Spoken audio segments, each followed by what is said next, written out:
दुनिया में तुम्हें पता है दो तरह के लोग होते हैं, एक लूजर्स और एक winners. I know it's a typical Bollywood line, but it's somewhat true. अभी रिसेंटली तुम में से किसी का ब्रेकअप हुआ होगा, या किसी का मेंटल ब्रेकडाउन चल रहा होगा, या फिर तुम्हारे एग्ज़ाम्स में नंबर नहीं अच्छे आए, कुछ भी हो सकता है। तो तुम गिव अप करने की सोच रहे हो, राइट? तुम जिस गोल में तुम अट्रैक्टेड थे, जो तुम्हारा गोल था, उससे तुम डिस्ट्रैक्ट हो चुके हो, क्योंकि लाइफ के कुछ सर्कमस्टांसेस ऐसे थे। तो अब तुम गिव अप करने की कोशिश कर रहे हो, या कोशिश नहीं, या तुम ऑलमोस्ट कर ही रहे हो। तो शायद तुम इस वीडियो के बाद ना करो। Before you give up, I want to know that what giving up will do. तुम चलो आज किसी चीज़ में गिव अप कर देते हो, तुम्हारे से कोई एग्ज़ाम क्रैक नहीं हो रहा, राइट? तुम जेईई के मॉक टेस्ट में तुम अच्छा स्कोर नहीं कर पा रहे, या फिर तुम टेस्ट में अच्छा नहीं दे पा रहे, किसी भी चीज़ में तुम्हारी परफॉर्मेंस अच्छी नहीं है, तो तुम गिव अप करने की सोच रहे हो, राइट? तो चलो तुमने आज तो गिव अप कर दिया उस चीज़ में, लेकिन तुम आगे लाइफ में कुछ तो परस्यू करोगे ना। तुम पूरी लाइफ वेले तो नहीं बैठने लगे, तो तुम कुछ तो परस्यू करोगे। तो जब तुम उसमें हार्डशिप्स देखोगे, उसमें भी हार्डशिप्स क्योंकि आएंगी, ऑफ कोर्स आएंगी, हर एक चीज़ में आएंगी। तुम्हें कुछ आसानी से तुम्हारे हाथों में कुछ देने नहीं वाला, तुम्हें खुद खींच के लेना पड़ता है अगले बंदे से, लाइफ से, किसी से भी। तुम्हारे हाथों में कोई परोस नहीं वाला, तो हार्डशिप्स तो उसमें भी आएगी, राइट? तो तुम, मेरा क्वेश्चन है, क्या तुम उसमें भी गिव अप कर दोगे क्या?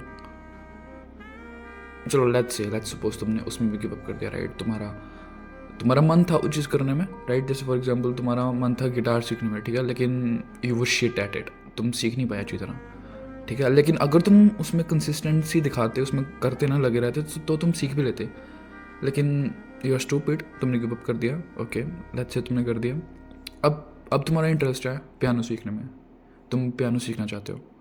तुमने एक दो क्लासेस लगाई, तुमने देखा तुम्हारे आसपास बच्चे काफ़ी अच्छा परफॉर्म कर रहे हैं, लेकिन तुम्हें छोड़कर टीचर तुम्हें कोई नहीं, कुछ नहीं कह रहा, लेकिन तुम अपने अंदर ही अंदर ये थॉट लेके आ रहे हो कि मैं सबसे बेकार हूँ यार इस पूरी क्लास में, आई एम द वर्स्ट। तो तुम्हारा फिर थॉट आया गिव अप करने का, क्योंकि तुमने अपने ब्रेन को ट्रेन कर दिया है हार्डशिप से भागने के लिए। हमेशा कोई भी प्रॉब्लम आई उसे बस निकलो यूँ करके, तो तुम्हारा ब्रेन तुम्हें फिर सिग्नल देगा, एक रिमाइंडर देगा, अलार्म करेगा कि भाई गिव अप कर दे यार, तेरी बस की नहीं है। तो तुम उसमें भी गिव अप कर दोगे। तुम ओवरऑल फिर लाइफ में हर एक जगह गिव अप करते ही चले जाओगे, गिव अप करते ही चले जाओगे, and that's the end of your life. तुम्हें इससे कोई आउटपुट मिली? जितनी भी मैंने तुम्हें समझाया, अभी मैंने तुम्हें केस सिनेरियोस बताए, इससे तुम्हें क्या आउटपुट मिली? ये पूरी लाइफ की आउटपुट कुछ निकली है इसमें? ज़ीरो निकली है ना, लिटरल ज़ीरो, वॉइड। तो ऐसा ही होता है उस बंदे के साथ जो गिव अप कर देते हैं। तो मैंने सोचा शायद तुम्हें थोड़ा सा पहले बता दूं, तुम्हें ऊपर ऊपर ओवरव्यू दे दूं कि गिव अप करने वाले बंदे की लाइफ कैसे होती है। तो अब तुम्हें मैं एग्जांपल देता हूँ उसकी जो गिव अप नहीं करता। फॉर एग्जांपल फर्स्ट बंदे का नाम था राहुल, अब इसका नाम है अमन, लेट्स से अमन। तो अमन क्या करता है, वो भी पहले फर्स्ट गिटार क्लासेस सीखने जाता है, ठीक है। तो पहले तो वो गिव अप कर देता है, जैसे राहुल ने करा, वो भी गिव अप कर देता है, क्योंकि उसको भी एक दो दिन में समझ नहीं आया, ठीक है, ओके। अब वो सीखने गया पियानो। वो पियानो में भी वो देखता है कि उसके आसपास सारे बच्चे अच्छा परफॉर्म कर रहे हैं उससे, लेकिन वही है जो सबसे बुरा परफॉर्म कर रहा है। तो अमन आता है, घर बैठता है, वो इंट्रोस्पेक्ट करता है। गिव अप करने के बजाय वो इंट्रोस्पेक्ट करता है अपने आप पर कि वो कैसे बेटर हो सकता है, ओके। क्योंकि राहुल ने इंट्रोस्पेक्ट नहीं करा, क्योंकि वो अपने रेंज ऑफ इमोशंस में आके डिसीजन बना गया कि मेरे को गिव अप करना है, तो उसने गिटार भी छोड़ दिया, उसने पियानो भी छोड़ दिया। अब अमन डिफरेंट है। अमन ने रियलाइजेशन करी कि मेरे को थोड़ा टाइम देना है यार अपने आप को, मेरे को थोड़ा समझना पड़ेगा कि ये कैसे होता क्या है, इसके मैकेनिक्स क्या है, मैं कैसे बेटर हो सकता हूँ इसमें, ठीक है। मैं एक्स्ट्रा क्लासेस से बेटर हो सकता हूँ, या फिर मैं यूट्यूब पे वीडियो देके बेटर हो सकता हूँ, किसी भी एस्पेक्ट से कोई बेटर हो सकता है, तो कैसे हो सकता हूँ। उसने ये चीज़ क्रिटिकल थिंकिंग अपनी स्टार्ट कर दी सोचने में। तो उसका ब्रेन वैसे ही इवॉल्व हुआ कि अगर प्रॉब्लम्स आएंगी मुझे उसके बारे में सोचना है, डिसीजन बनाना है। रेंज ऑफ इमोशंस में तो तुम्हारे डिसीजन जो राहुल ने बनाए वो तो ऑब्वियसली फिर गलत ही आएंगे, ऑफ कोर्स गलत आएंगे, क्योंकि इमोशनली अगर कोई बंदा कोई डिसीजन में आ रहा है तो दैट्स अ स्टुपिडिटी। इमेजिन तुम अपने इमोशंस के बेस पे डिसीजंस बना रहे हो अपनी लाइफ के, सबसे इंपॉर्टेंट डिसीजंस, जस्ट बिकॉज तुम उस मोमेंट में वैसा फील कर रहे थे इसलिए तुमने वैसा डिसीजन बना लिया। How stupid is that? तुम खुद एक बार इमेजिन करो इस चीज़ को। तो जैसे कि मैं अब अमन की स्टोरी बता रहा था, तो अमन इंट्रोस्पेक्ट करता है, वो देखता है कि मैं अच्छा इस जगह पे मैं नोट अपना गलत लेके आ रहा हूँ पियानो में, मेरे को यहाँ पे इम्प्रूवमेंट करनी है, ऐसे करना, मेरे को गिव अप नहीं करना। तो जब वो काम हो जाता है, फर्स्ट ऑफ ऑल वो भी एंशियस था कि मेरे से ये हो क्यों नहीं रहा। वो घर आता है, वो काम होता है, वो रिलैक्स होता है, चिल करता है, फिर वो सोचता है कि मेरे से क्यों नहीं हो रहा। फिर वो उस चीज़ को अंडरस्टैंड करके उस चीज़ को बेटर करने की कोशिश करता है। तो वहीं से ही उसका ब्रेन उस चीज़ को डेवलप कर लेता है कि मेरे को क्रिटिकल थिंकिंग करनी है उस टाइम जब मेरे को गिव अप करने का मन करे। अब राहुल की थिंकिंग है कि मेरे को गिव अप करना है जब मेरे पास हार्डशिप्स आए, और अब अमन की थिंकिंग बन चुकी है कि मेरे को क्रिटिकल थिंकिंग से सोच रहा है, अंडरस्टैंड करना है और उस चीज़ को बेटर करना है अगर कोई हार्डशिप्स मैं फेस करूँ। तो दोनों में से तुम्हें लगता है कौन सक्सेसफुल है अपनी लाइफ में? तुम थर्ड पर्सन हो, तुम्हें इन दोनों की स्टोरी मैंने बताई, तो तुम खुद डिसाइड करो कौन लाइफ में सक्सेसफुल है। ऑब्वियसली तुम कहोगे अमन, राइट? सो या, अगर अमन सक्सेसफुल है तो तुम क्या अमन हो? तुम अमन हो कि राहुल हो? You should ask this your self after this video, ask it. क्योंकि अगर तो तुम राहुल हो तो तुम ज़्यादा कुछ कर नहीं सकते लाइफ में, तुम ज़्यादा कुछ करने आए भी नहीं हो। और अगर तो तुम अमन हो तो तुम कर लोगे सब कुछ। अब इन दोनों में मेजर डिफरेंस क्या है? क्या दोनों अलग अलग IQ से पैदा हुए हैं? क्या राहुल का सिर्फ 20% IQ है और अमन का 100% IQ है क्या? नहीं, ऐसा कुछ नहीं है। They both are same, they both have same brain cells, वो थिंकिंग भी उनकी सेम ही है, लेट्स से। बट स्टिल अमन के पास एक चीज़ थी और वो थी कि गिव अप नहीं करना।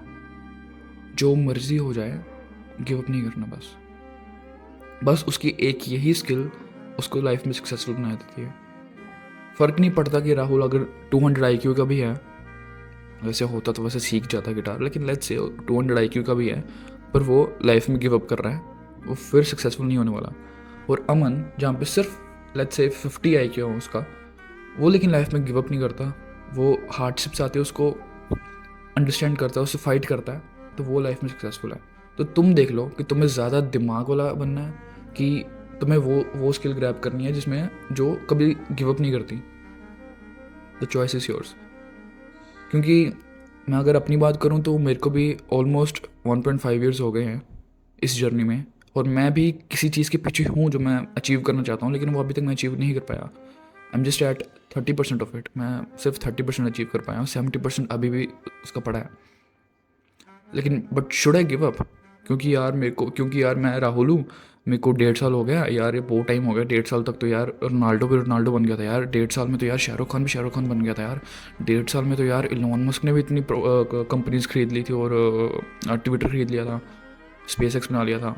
यार मेरे से नहीं हो रहा यार, मैं भी ऐसा सोच सकता हूँ ना। But I still haven't given up, क्योंकि मैंने अपने माइंड को डेवलप कर लिया है उस वे में कि मेरे को जो मर्जी हो जाए, जैसे मर्जी सर्कमस्टांसेस हो, मेरे को गिव अप नहीं करना। So that's the major difference between me and you, that's the major difference between Rahul and Aman. I know it's hard, I know it's painful, I know you feel lonely, I know तुम्हें कोई understand नहीं करता, I know तुम disappointed हो कि तुमने अपने maths में कोई साइंस के पेपर में अच्छा स्कोर नहीं करा। It's okay, it's okay, it's part of the process. जैसे मैंने पहले बताया कि तुम्हें ऐसे ही कोई तुम्हारे हाथों में परोसने नहीं लगा तुम्हारी चीज़, तुम्हारे गोल्स, राइट? तुमने अगर कोई गोल सेट करा है तो तुम्हें फेलियर, हार्डशिप्स, डिसअपॉइंटमेंट और नेगेटिविटी, इन सब चीज़ों से गुजरना ही पड़ेगा। And this loneliness, disappointment, negativity, ये सब पार्ट ऑफ द प्रोसेस है।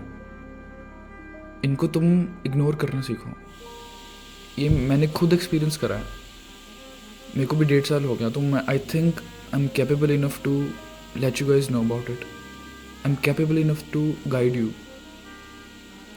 नॉट मच, बट जितना मैंने 1.5 साल में एक्सपीरियंस करा है, ये सब चीज़ें उसमें फिट बैठती हैं। ये चीज़ मैंने भी एक्सपीरियंस करी है, डिसअपॉइंटमेंट मैंने भी फेस करा है, ये लोनलीनेस मैंने भी फेस करी है, and I am not even kidding about that. So right now जो तुम अभी कर सकते हो, तो मैं तुम्हें यही सजेस्ट करूँगा कि तुम 5 मिनट, बस 5 मिनट अपने आप को दो, इंट्रोस्पेक्ट करो, समझो, एनालाइज करो कि तुम किस बेस पे अपना डिसीजन बना रहे हो।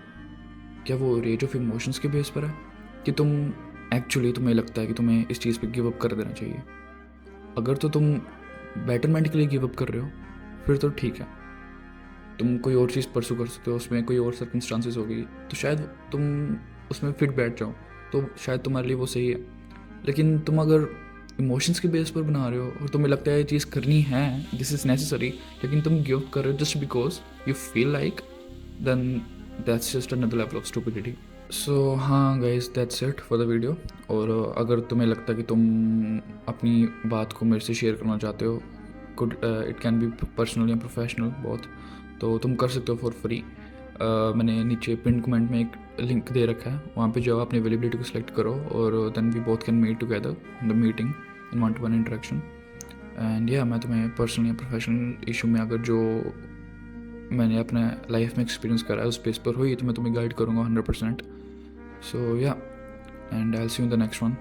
Until then, always remember, win today, win life.